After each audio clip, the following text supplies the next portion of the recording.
858 St. Lucia, we are back. This is Caribbean Power Lunch, where we feature Black-owned businesses. I am your host, Kevin Valley, and alongside me today, we have a Yale graduate and private sector development consultant, Miss Zahra Alleyne. How are you, Zahra? I'm doing well, Kevin.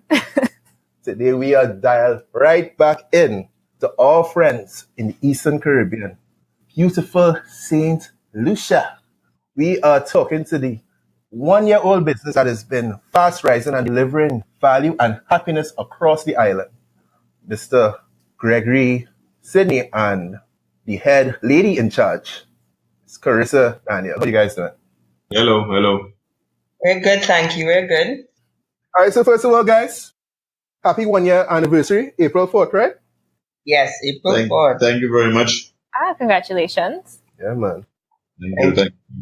So let's just get into the meat and matter here. So in maybe one or two sentences, just tell us what quick delivery is all about and what you guys are trying to do, what you guys are trying to achieve. Quick delivery is a inland, soon to be regional courier service where we deliver food from a restaurant of your choice, cooked food, grocery shopping and delivery, medication delivery, bill payments, general courier, small packages, documents delivery. We also do mobile ticketing where for different events we deliver tickets to patrons while on the road. How does the grocery shopping thing work? Like, how do you do that at scale, or how do you do that when you have a lot of customers requesting that service? I mean, that sounds very time intensive and very labor intensive. Believe it or not, it's something that could be very easily arranged. That most times everybody's not home at the same time. So you find people put in the request and it's like from morning until they want it delivered for 4:40 when they're going home. They would send us the list. We would shop, especially for those that's pre-ordered. We would shop throughout the quiet time of the day and ensure that we have everything the person needs and get it delivered on the requested time. So the influx of orders for grocery shop, it can get very tedious and busy. But that's our trick. I can't tell you how exactly it works. It's proprietary information you're asking there, Kevin. All right, no problem. I thought podcast might be interesting, but all right, hard luck, guys, hard luck. All right, so this idea conceptualized something like 5 years ago? Yes. 5 years ago, I was at work actually doing a project plan for a building, and then I couldn't leave because time was against us and the deadline, I think, was the following day or something. So I was hungry, and the idea came from necessity, like necessity, the mother of all inventions. I wanted food delivered. And I want food too. Call quick delivery. 719-778. What happened when you wanted that food? Yeah, so the only thing at the time was Domino's delivery, pizza delivery. And I'm not too big on that. And then I was like, wow, we really need something like that because of here we are in the country, still third world, but we're developing at a very rapid rate. And then you have a lot of busy people, and I'm sure I'm not the only one with that need. So then I wrote the business plan the weekend, and then that was it. Started thinking of it. I started living it, and then just work towards it. That's my goal, and then here we are today. All of this is while you're still a full-time quantity surveyor, right? Yep. Okay. So how does this work though? How does quick delivery work? How does your system work? Like I sit down here in Cabin Studios, I'm hungry. I go on a quick delivery app, or do I go online? Do I call? How does it work? Currently our website is not up yet because, that website is so, like what we want is almost impossible for any developer to really understand what we want. Especially I have Carissa now in it, and Carissa is over the top with it. So we can't really get it up and running at the website that is. But currently you could call any of our social media platforms, WhatsApp, and place your order, and then we take it from there. It's a one-stop shopping for us. You call us. Okay, so if I'm in Lucia and I'm hungry, I can WhatsApp Carissa and I'll get my food in 10 minutes? Depends on from where.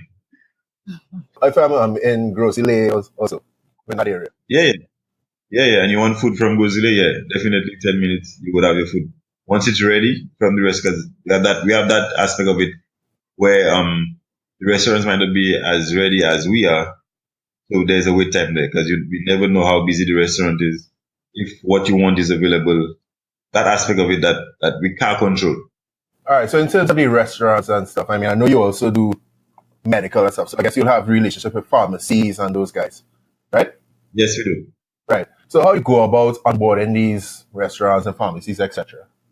Well, with the pharmacy, I'm currently in the final stage of setting up a partnership with the leading pharmacy on the island, which is very good for us. How it's going to work is for the prescribed drugs, you could probably send us a photo that's still in the finalizing stage of your prescription, and we go to our personnel at the pharmacy, get it for you, and then we bring it to you. Or the doctor, your doctor himself could call in the medication and say that quick delivery will pick up and deliver to his patient.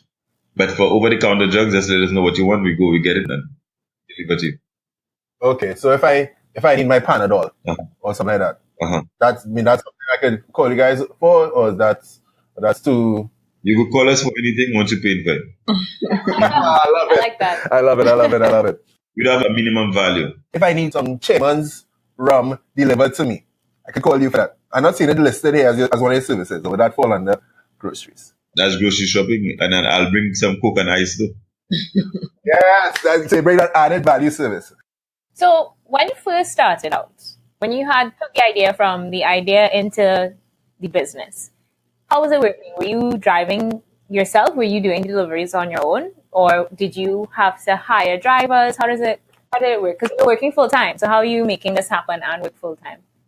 When I started the first time, I was managing it. I'm still working full time. I had one dispatcher and two drivers. One driver for the night shift, one driver for the day shift. But it wasn't so busy. It's something that's very new to the island. And boy, our culture in St. Lucia is not one that probably you read about. It's very strange. People adapt very late. You have to be very loud so that people will adapt to you. They don't take to new things easily. Your marketing has to be all over the place, and then they will draw to you. But they don't do new things very easily in St. Lucia. One of my drivers now, he was the one there with me started. So he would drive in the afternoon. In the night, I would be the dispatcher. One of the drivers I am now, he's actually started with me 5 years ago. And so how has it grown? How has the company grown over the last year or so? Did you have to increase the number of drivers? Did you have to increase the number of dispatchers? Currently, we have 10 staff. Right? When we started with 5, so yeah, we doubled in a year. Okay. So 10 staff, and Carissa would be the manager of that staff. Right. Carissa managing everything. Well, she managed everything. Yeah, even me. What? Well, that's what good management does. Yeah, I guess. That's proper management, right? Yep. This is interesting, right? And on Carissa and I would have spoken about this before. Because, Carissa podcast world is a trainee, right? So Carissa is from Trinidad. She's spent most of her life in Trinidad. But last year, well, maybe a little over a year ago, Carissa decided she's going to move to St. Lucia. I want to know, Gregory, what you said to Carissa, experienced consultant, successful here in Trinidad, doing nothing. What you said to her to get her to decide, hey, what's going on? I am going to migrate to St. Lucia and work for the startup company. I think, like everything else, timing is everything. I met Carissa through a client that she has, a coaching client that she has. My girlfriend at the time was at her client doing her eyebrows or one of them facial things. And then the Carissa client was telling my girlfriend, my then girlfriend, about a coach and so on. And then she said like, that's exactly what I think Gregory wants, because I was telling her, boy, I just want somebody to guide me as to where to go, where to start. So then I met Carissa, and then she became my coach. She walked me through it. We had the launch. And then 6 months in, my operations manager at the time wasn't doing too good at all. And then I was like, wow, boy, I need somebody to manage quick delivery, because I can't do it. I still work full time. I was joking at the time. I told her, come and do it for me. She's like, if you're serious, I'll come. I said, you serious? She said, yeah, if you're serious, I'll come. And wow. No. And she was serious. Yeah, and she was serious. And then clearly she's serious. She's there. And I think at the time, one of her contracts in Trinidad, I think contract was just ending. So everything was just mending and meshing perfectly. I was like, wow. And that ever since I met her as a coach, she's just been a blessing. A little pain sometimes, but she's just a blessing. Carissa, I thought you had only pick up music, but there are blessings in Trinidad as well. All right. So, Carissa. So, Carissa, what's your background? You know, what has made you to become such a blessing that, you know, that people want to take it from one island to the next seriously? My background is so many things. My major is psychology. Really grateful that I pursued that program because it helps me in so many ways now. But I've always been involved in business. I come from a family of entrepreneurs. So I grew up in business from as long as I can remember. My first business, I sold tamarind balls and kurma at school. Okay. Nice. I remember trying to sell bookmarks outside my gate, but that never. My cousin and I will cut pieces of cardboard. She'll draw a thing, we'll punch a hole, titles, string in between, and outside try and sell bookmarks. But it didn't take off. Not one bookmark, so I don't even think my mother bought a bookmark for me. You should have tried a different strategy. I didn't have a coach. Yeah, boy, that's... I don't know, you need a coach. You need a coach. And that's advice I would give any young person who's trying. Unless you perfect on your game. And not even then, I think you need somebody, because no matter how much you have the plan, you have the idea, you know what you want, you need somebody to guide you, because we don't know everything. Look, Usain Bolt could only run. Mm-hmm. Yeah. How he won? Because he had a coach. Yeah. Even that multi-millionaire guy, what's his name? Billionaire guy. I think Bill Gates. Bill Gates has a coach. Mm-hmm. True. Yes. You think you know what it takes, but you need the guidance. You need something. You need somebody to guide you and tell you, okay, after this, you do this.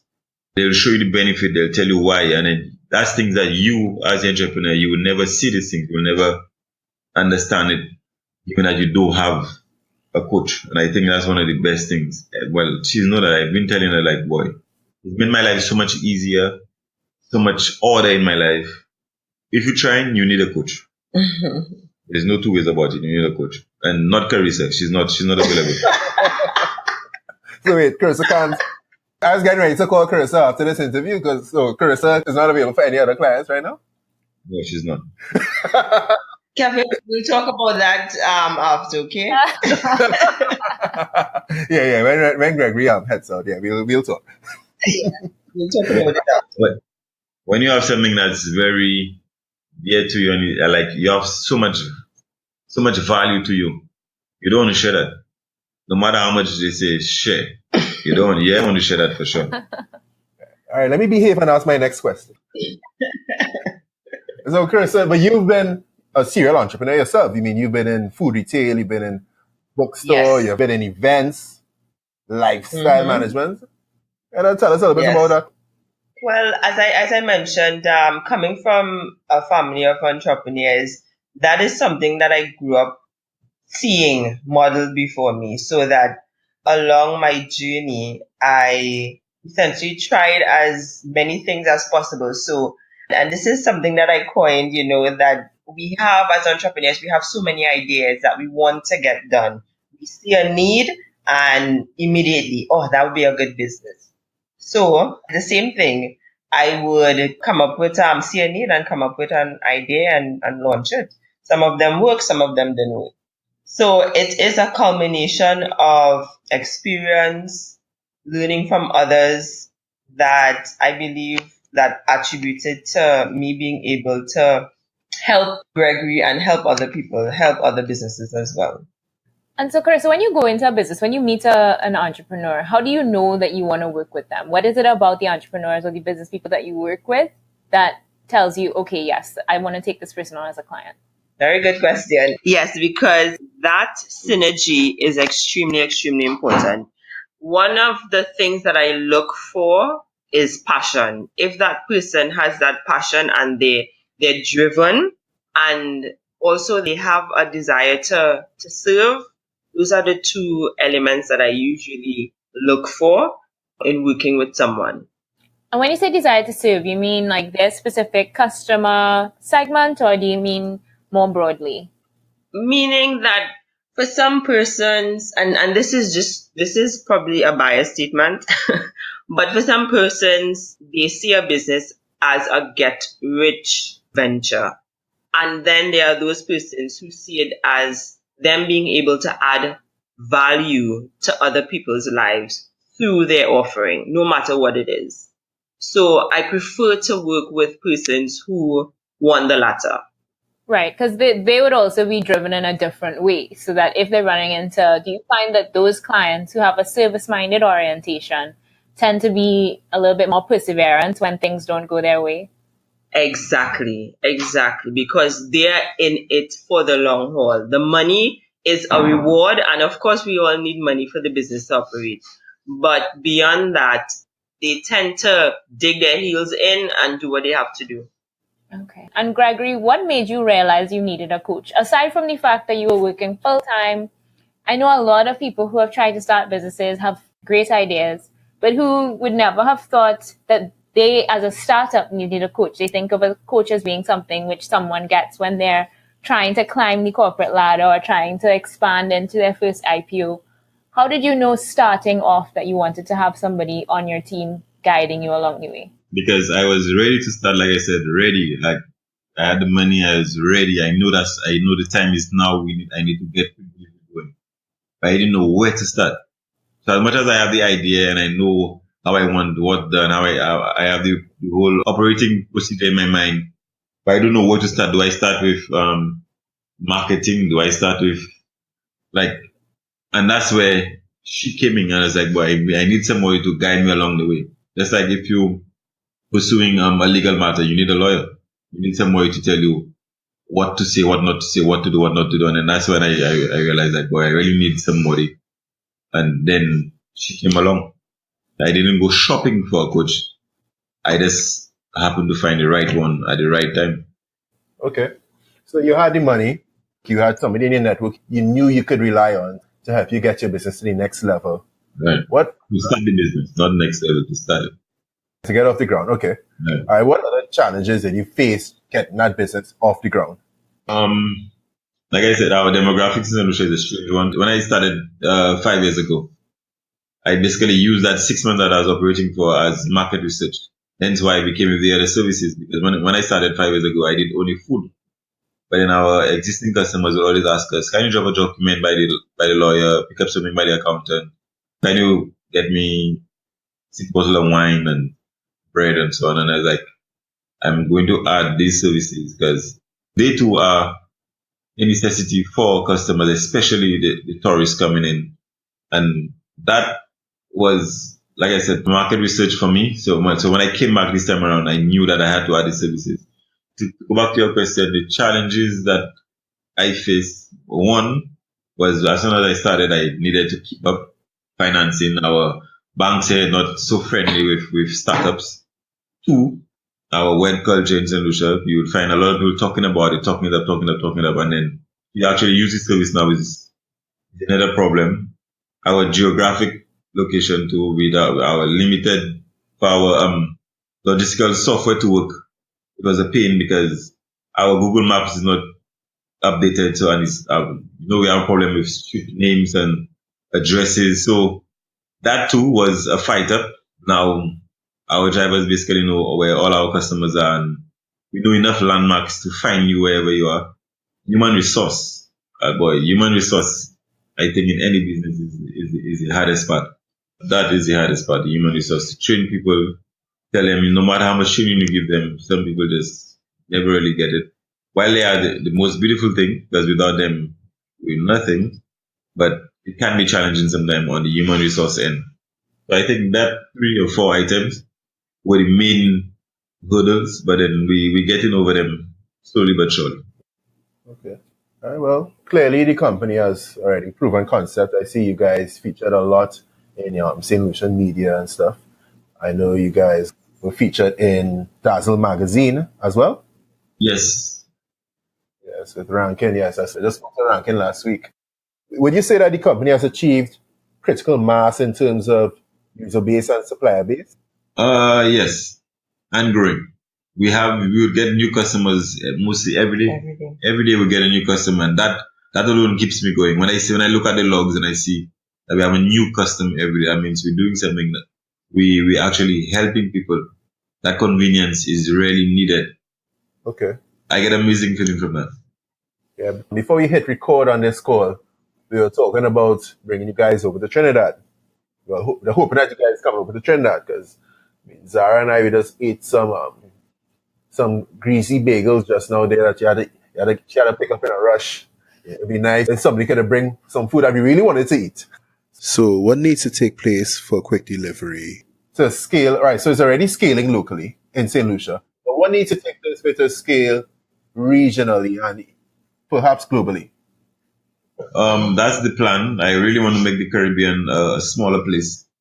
Given that, yes, when I go to the other islands, I'll be an inland service as well. But given that we're going to be in the islands too, then I could probably introduce a regional courier where you could get things from the other islands within a day or overnight. But that's on the cards as well to move to another island and just expand across the Caribbean and make people's lives easy all over the Caribbean.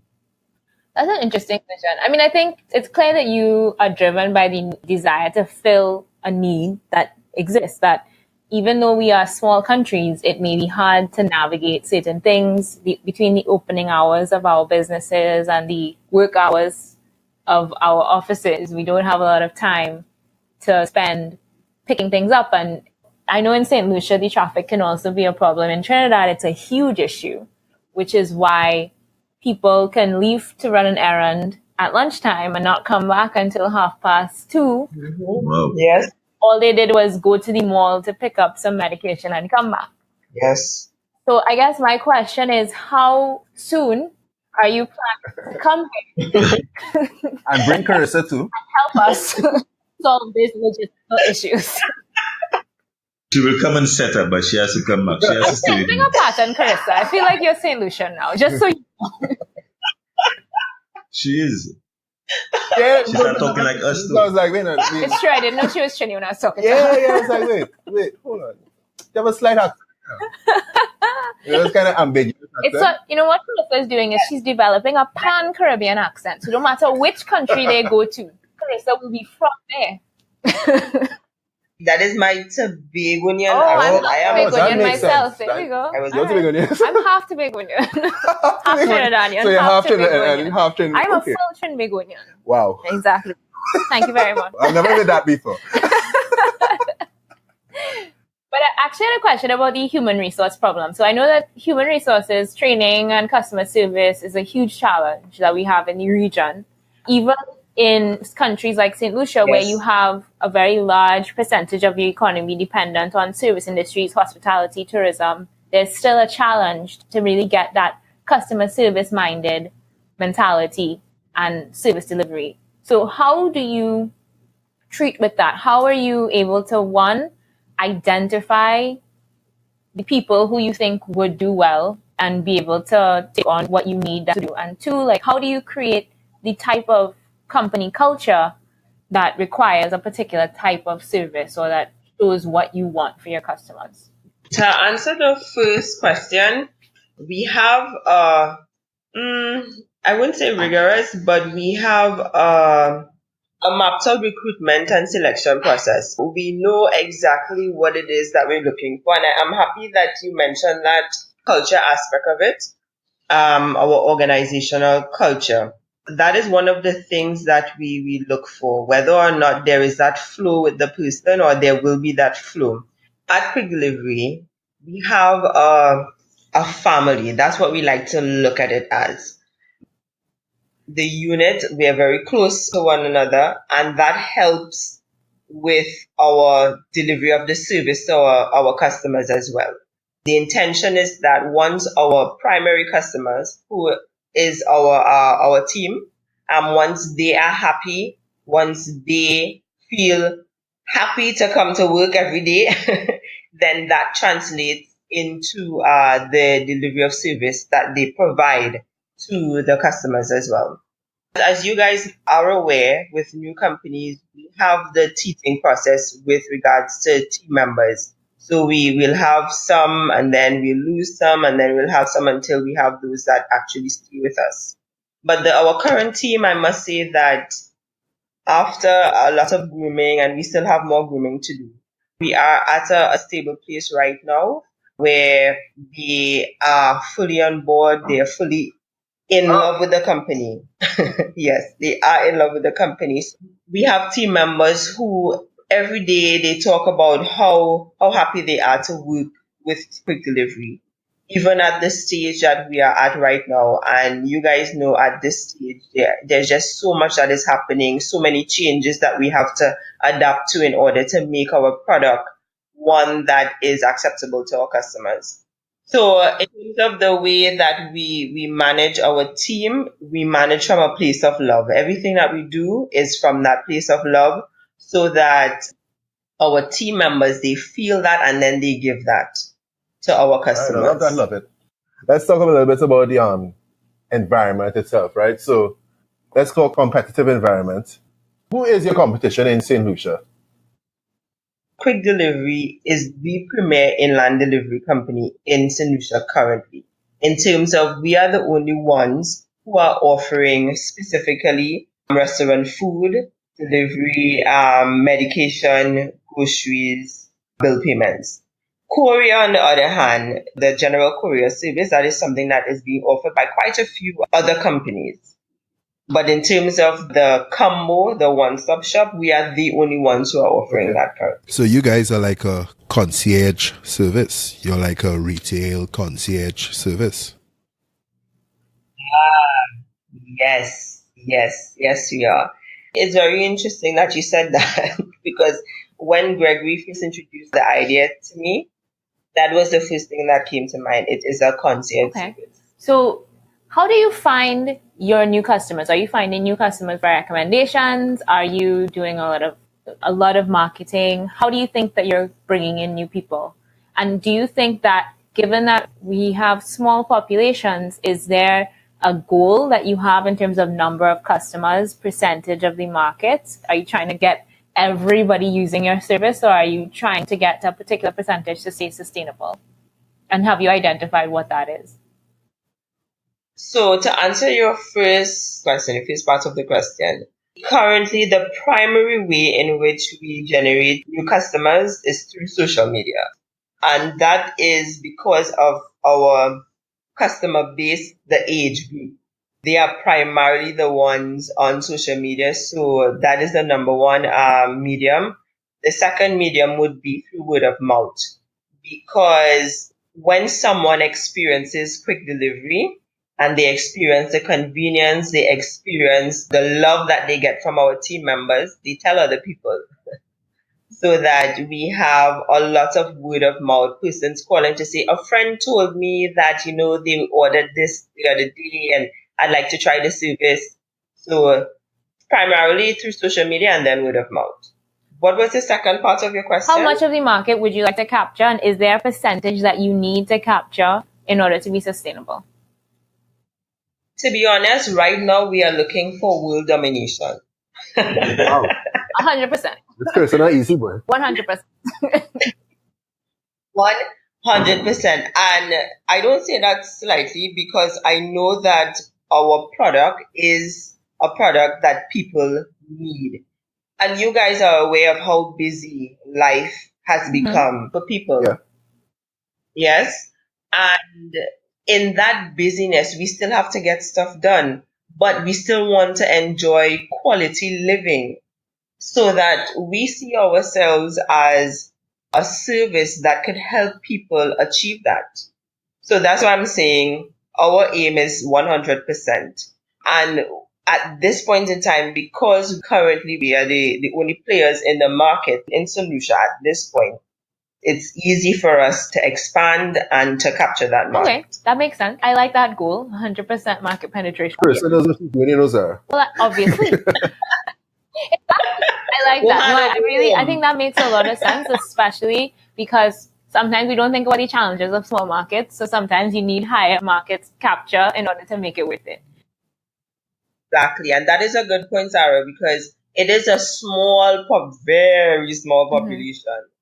So that trying to just capture a small cross section of that for the goals and the objective that we want to be able to accomplish, we want 100%. And how do you make your pricing model such that it's accessible to the entire population? What does your model look like in terms of pricing? That has evolved and evolved and evolved and evolved because we listen to our customers. That's one thing that we do. We listen to them. And next month, May 1st, we're actually rolling out new prices, which are lower than our previous prices because of that said reason, for us to capture more of the market. Our pricing model, it varies based on the service. So for instance, the restaurant food delivery, it's currently based on location where we're delivering to from the restaurant. So we came up with a matrix, a zoning matrix, and based on where you would like us to pick up the food and where you would like us to deliver it, then we have a set price for that. However, that is going to change very soon come May 1st. We have made it much easier for customers, which is our constant objective, made it much easier for them and made it more affordable. But we can't say anything just yet because we haven't launched it. Okay, well, we will tell our listeners to look out for the new pricing model. I had one other question for you all, actually. So you have this culture that's for your company, which is driven by setting high goals, operating from a place of love in a team environment where everybody's part of the family. But there have to be some things which make your job hard. What's the hardest part of each of your jobs? Greg, you want to go first? Thinking that it's hard, that's the hardest part. But nothing is hard. Once you start it, everything just follow through. The hardest part for me would be not getting Carissa on the phone. Wow. Boy, there's nothing hard about it, because like I said earlier, with the help of Carissa, we think through things and we see it happen. So, right into that, I don't think there's a hard part. Carissa, do you agree?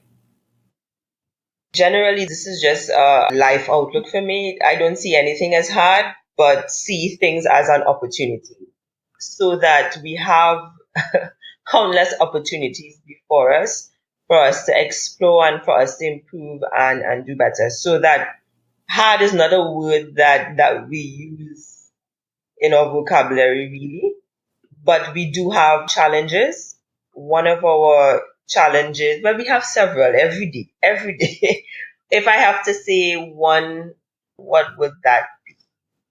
The unforeseen.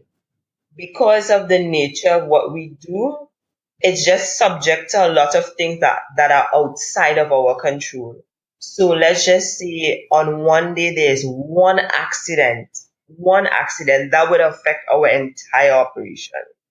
And then we have to always appease to the customer in terms of letting them know that it would not be delivered within a particular time and that would affect their operation. So if I have to identify one main challenge, it's the unknown, the things that are outside of our control that affect our operation. All right, great. Well, guys, we're looking to wrap up. Is there anything we haven't covered that you'd like to leave us with? I want the listeners to know, the local listeners, the St. Lucian listeners, that very soon we're going to be opening a cashier's office followed by a South office. So we're going to master quick delivery on our island, St. Lucia, at its home before we go out to the other islands. So rest assured that we come in island hybrid, that we're coming to serve far and wide. Lovely, and make sure you get Trinidad and the other islands, Yeah, let's say by the last quarter of 2019. Trinidad will be the next location that we our presence will be. Well, Trinidad is a hard market to capture, but I'm sure that you're up to the challenge. You seem very prepared. Yes, most definitely. And the good thing is that we have a Trinidadian on Exactly. board. So, Exactly. So how can people find you? We are on social media, Quick Delivery SLU, on both Instagram and Facebook. We have a very engaging, active social media presence. You guys can find us there. You can also contact us at 719-3278 and 451-3278. Our email address, info@quickdeliveryslu.com. All right, great. All right, guys, thanks so much for joining the call today. Thank you very much. Thank you so much. Through some technical difficulties.